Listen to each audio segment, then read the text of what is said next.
yung mga kaso laban sa kanya. Naging matapang po kayo dun sa kay Kibuloy, kay Pastor Kibuloy. Yeah. I should also give credit kay Chief Marbil, kay Chief Torre, sa lahat ng kapulisyahan ng PNP, saludo ko. Sa ating Pangulo, no?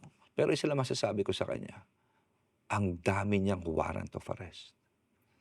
Ito mga babaeng humihingi ng hustisya, dapat talaga pakinggan ito. At para sa akin, talagang malinis ka, sumurrender ka.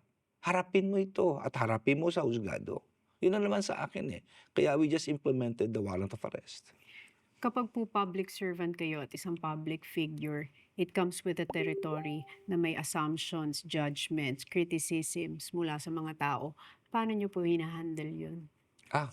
Ano yan, if it's criticism na alam mo naman tama, pakinggan mo.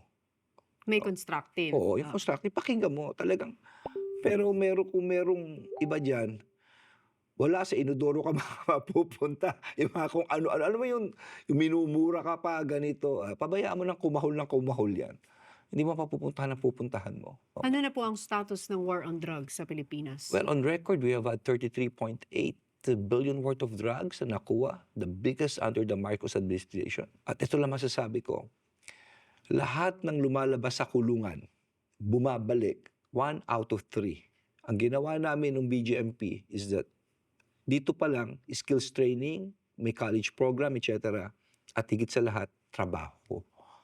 Kasi kung bagong laya ka, kung wala kang trabaho, baka bumalik ka. So yun ang ginawa namin. We signed a document na lahat ng lalabas sa kulungan, ihahanap namin ng trabaho under the TUPAD program. Bumaba ang reoffending rate. Bumaba ng gusto. Yung